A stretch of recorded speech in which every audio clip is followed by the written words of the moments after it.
Welcome back to Ishvani Unplugged. So today I'm joined by a very, very special guest indeed. We have Alicja Anderson, all the way from Poland. Welcome, Alicja, and thank you for being here on the podcast today. Thank you so much. Really nice to be here, and thank you for having me. It's a special experience, definitely, for me. Yeah, so I'm still here at home in Durban, South Africa, busy gallivanting around. Still busy on the Christmas break, and so we're gonna have a little bit of a chat today, Alicja and I. Before Christmas? Yes, before Christmas, and we're gonna chat a bit about your journey and how you ended up here in South Africa. So take me back to where it all began for you. You were born in Łódź, Poland. Exactly. The original name of my city is Łódź, but I think for English native speakers, it's a little bit easier, right? Yes. Yes.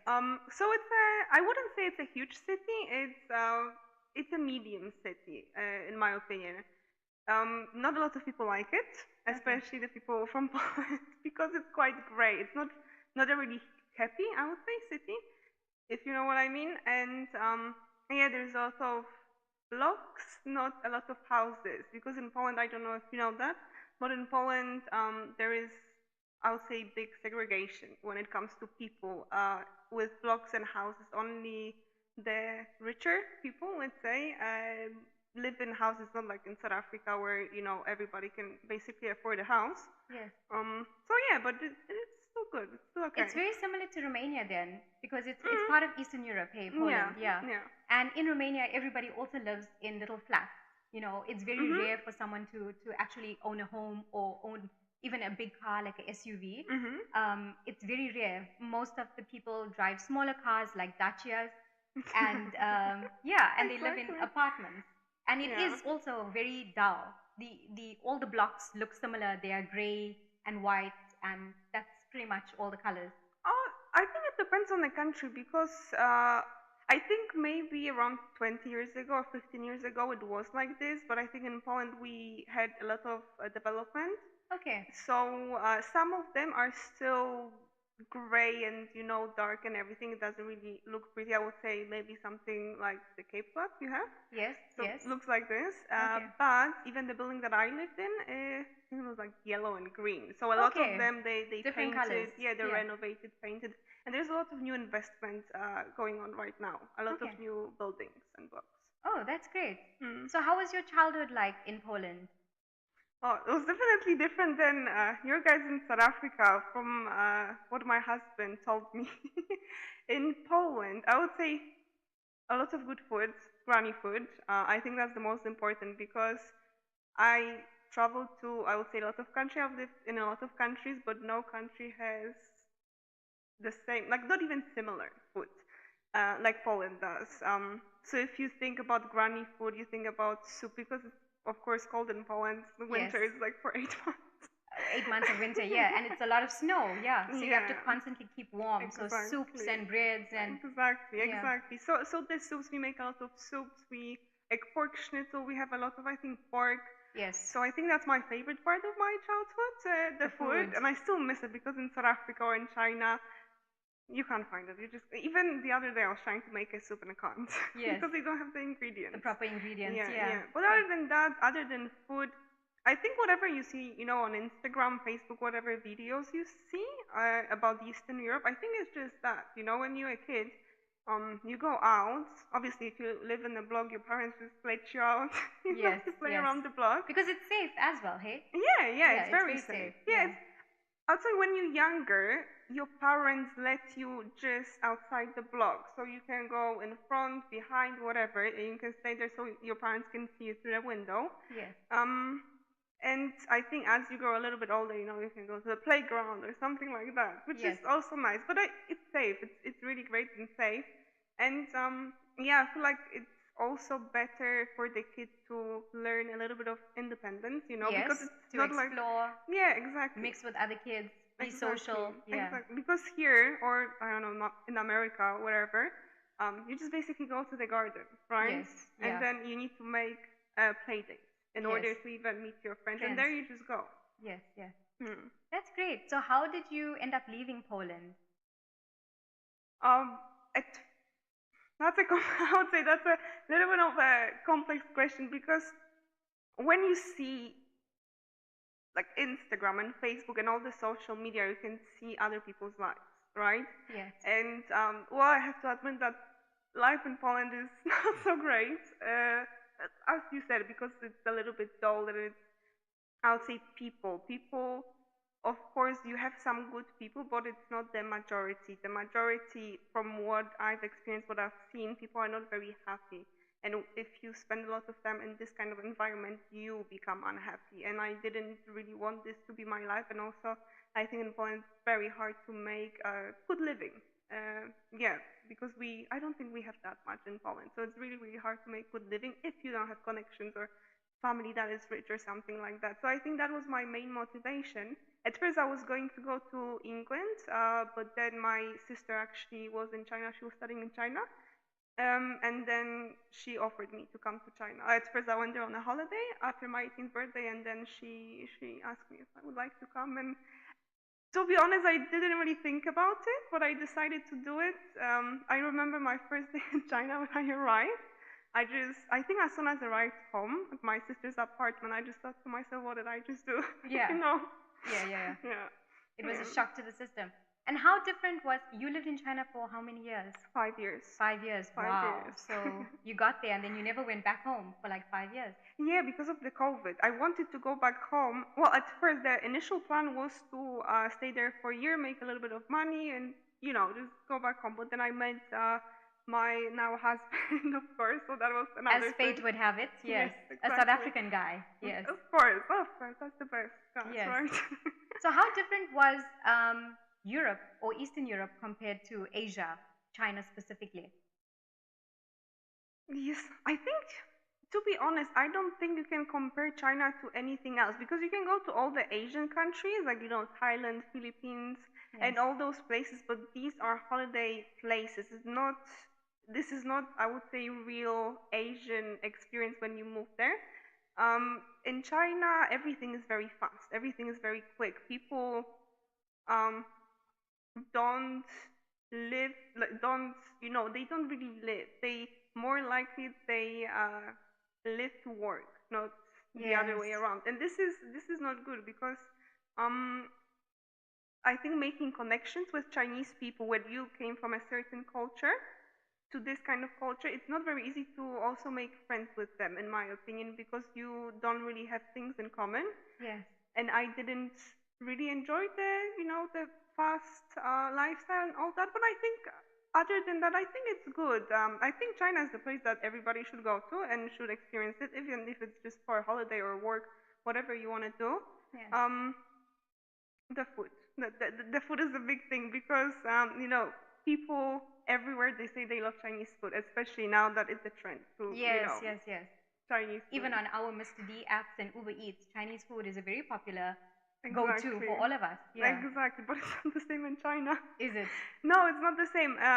It's customized. The food that you have right now in South Africa is customized for you, or the same in Poland, customized for Polish people. Food in China, I think it depends on the region, wherever you go, south, north. Which part of China were you in? I was in a city called Tianjin, and that was, I think, the northern part. Okay. But then, after, I think, 4 years, I moved to the south. Okay. Yeah. So you got to experience a bit of the north and the south. Yeah. Yes, exactly. I mainly moved because of the atmosphere that was building up in the city that was up in north after COVID, especially foreigners had a little bit of a hard time, definitely, with the whole lockdown. But it's not only the lockdown, because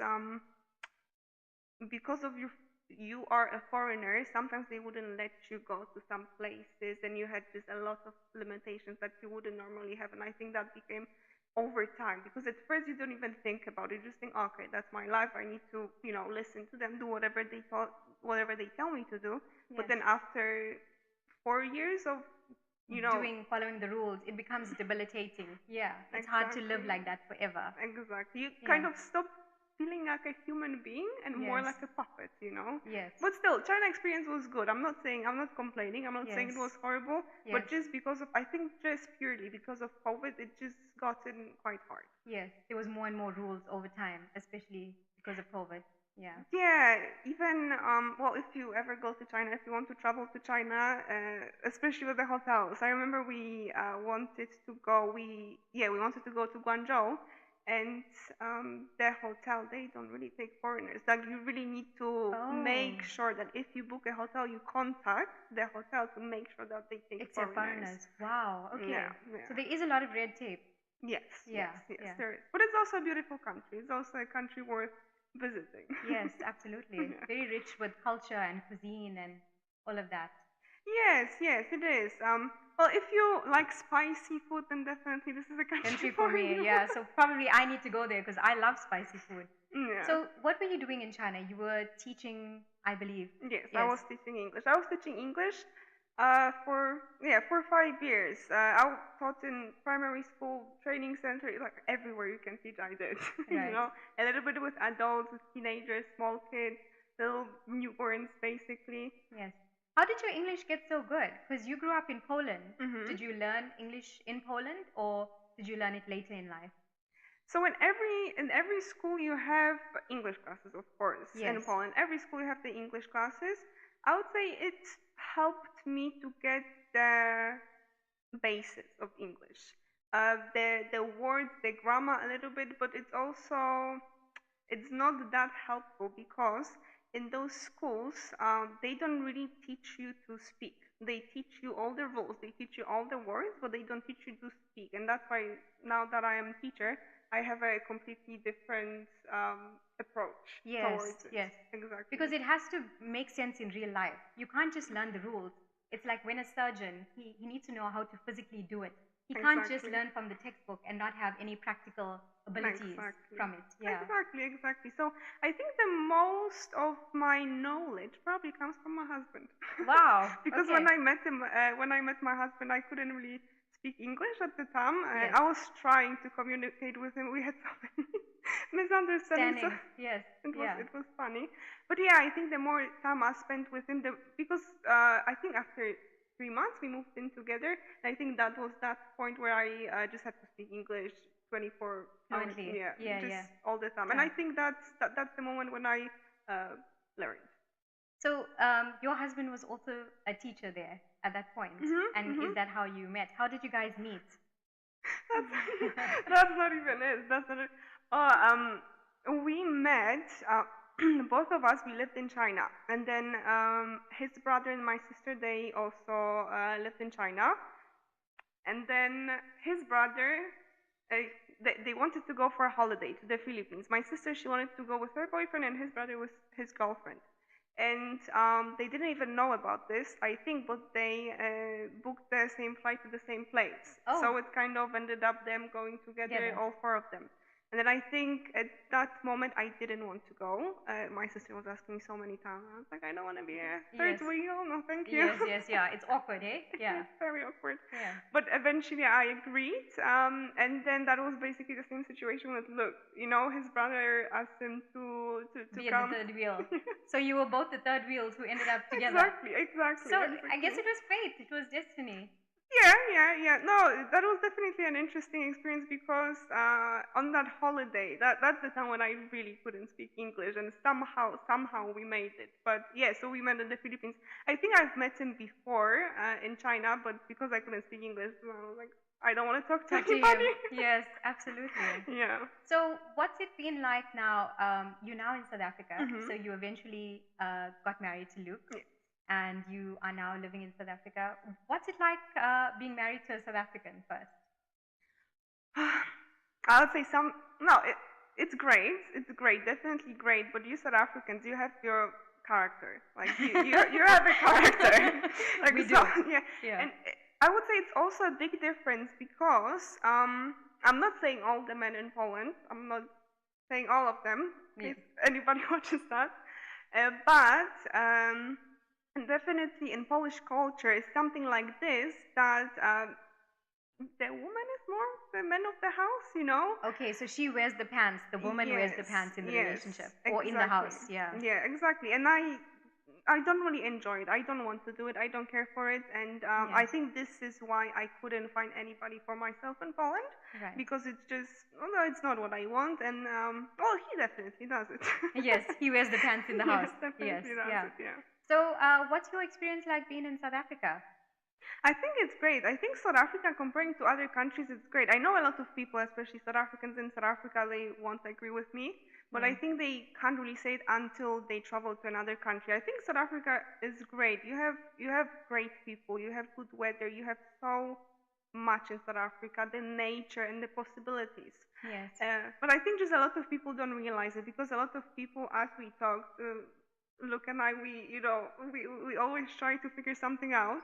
So I think that's why we are happy here. But people, I think in general, all the people have the problem that if something goes wrong, they just say, oh, it's life. Yeah. And that's it. And we don't do that. And I think that's why we're having a good time here, because we actually try. And I think if you try, then South Africa is an absolutely amazing place to be in. I agree. I lived in Eastern Europe for many years, and a lot of people said to me, why did you come back? You should have stayed there, or you should have explored other countries in Europe and settled down. But I love home because we have a lot of freedom. There's a lot of beauty. There's a lot of different cultures. Everything is cheap here, and things are very expensive out there in the rest of the world. And we have a lot of luxuries that we take for granted here. So I also agree with that. South Africa is a beautiful place, and it's a good place to be. It's a good place to live. It's a good place to raise a family. Exactly. And there's lots of opportunities here. And it's also a developing country, so it still has a long way to go, but it's definitely getting there. Yeah, I think people, they have to learn to appreciate the things that they have and stop complaining. Stop complaining, because but I think everybody does it, even in Poland. Yes. People in Poland, that's the weird thing about Polish people, because they love to complain. Like, even we have this inside joke in Poland that our national sport is complaining. Right? National sport is complaining. Exactly. Yes. So they complain all the time. Yes. But then when I tell them, so why don't you just leave? Yes. They say, oh, no, this is my home. And then I just think to myself, what's the point of that? Complaining. Yes, yeah. Exactly. It's a different mentality altogether. But it's to be human means to complain. On the hot days we complain it's too hot. On the cold days we complain it's too cold. So it's part of being human. It's who we are, as people. So yeah, Alice, what's your Alicja? So Alice's Alicya's English name is Alice. Yes, so it's easier. You will hear me interchanging between the two. So what are your plans for next year, for 2025? Are you planning on traveling within South Africa, exploring a bit? I would love to do that, but as I said, I prefer to do things that complain. So actually we are looking to maybe buy a house or something like that. So I need to focus on other things, and I think when we have that, then I can travel, because South Africa is a huge country with a lot of things, and I haven't traveled yet. So I still need to definitely. But one day I will do it. You need to tell me where to go. Yes, definitely. So in the last few years, you've lived on 3 different continents. You've lived in Europe, you've lived in Asia, and now you're in Africa. And what are some of the best moments of traveling and exploring the world? The best, I think the bigger perk of traveling, and not even traveling, moving to a different country, because travel, like anybody can travel. This is not like, if you just travel, it's not really like you learn something or anything like that. Yes. I think if you move around a lot, it's the experience that you get and the things that you learn from the local people, from all the cultures and everything like that. In China taught me so much. Definitely patience, because in China many things go wrong, and you have to you get so frustrated. You at some point you just don't know what. I remember so many times I just wanted to quit and just go back home because I couldn't do that anymore. Yes. But still, that teaches you life, because I think also people think, life should be easy, and I don't think so. If life is easy, it means that you are not doing something, in my opinion. Yes. So you need to keep on working on that. So I would say that the whole independence thing, it's for me the most important, because I've left Poland when I was 18 years old. So I think it was quite young. Like some of my friends are still living with their parents. Yes, yeah. Exactly. So I think that was a good lesson. It was very hard at first, but I think it was at the end. It was definitely rewarding. Great. Yeah, because you just learn so many things. You learn. It's stupid if you say, "Oh, it's stupid," but you know, at 18 or 19, you learn to cook, clean, pay bills, do this, do that. You learn to be very independent and live independently. Exactly. So I would say that's from China.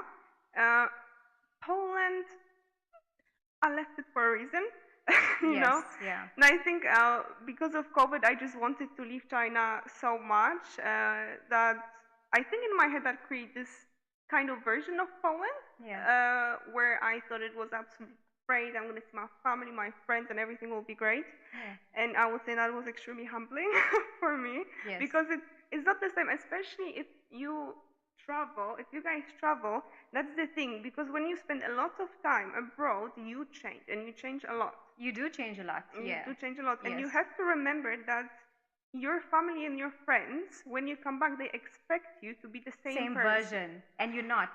You are completely different. Exactly, and I think I had a lot of problems in Poland because of that, because I've changed a lot, also because of my husband. I think he gave me a lot of good qualities. He's very open-minded. Exactly. Yeah. No, but I think another thing, he kind of taught me to like stand up for myself, and I don't think some of the people I know back in Poland, I don't think they like it very much. Right. I think that's the problem. Yeah. So it was still okay in Poland, but it just isn't for me, and I think that's why I love being in South Africa so much, because like here everything is really great for me. Obviously, it has its own challenges. Yeah. For example, I can't get my driver's license because I have a visa, so I can't get it. But I think other than that, everything is really good here. As I said, the people, everybody is smiling. Like, as an Eastern European, when you go to the shop and everybody says, "How are you?" to you, it's just like, why are you talking to me? You know? It's a completely different experience. Yeah. Exactly. South Africans are quite friendly, aren't they? And they're very friendly. Comparing to even China, comparing to China or Europe, or Eastern European people, they are very friendly. I think that's absolutely amazing. But what I was talking about with the friends and family, I think in South Africa I really appreciate the freedom, because here, maybe my parents will move to South Africa. We will see about that. But other than that, I have a complete freedom to just be whoever I want. And I think when you travel, when you move to another country, this is the best thing, in my opinion. You can just be whoever you want. You don't need to pretend that, you care about those things or anything like that. Yes, you can be authentically yourself.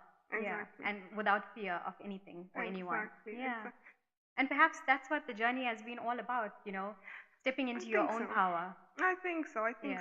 Because even the South African families, Polish families, I think they are definitely different, but I'm not necessarily talking about my family in particular. Well, some of the traits are similar as well, but in Polish family, I think we are a little bit too family orientated, in the way that we care about our family, but then there's a lot of times that if you are even 30 years old, if your mom said that you can't buy this t-shirt, you're not going to buy this t-shirt, which is too much. It's restrictive, because at what point then are you true to yourself, And, even in an Indian community, you are now coming into contact with a lot of people from the Indian culture, and it's very similar.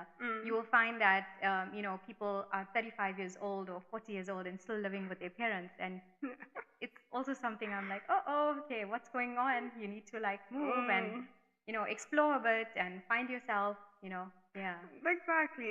I don't know why people, I mean, I don't know if they don't see the problem with that, or they choose not to see the problem. I think a little bit of both. I think they choose because it's comfortable. I think it's comfortable, but it's just everything you do in Poland is you do not to offend whatever family member, and I think that's not good.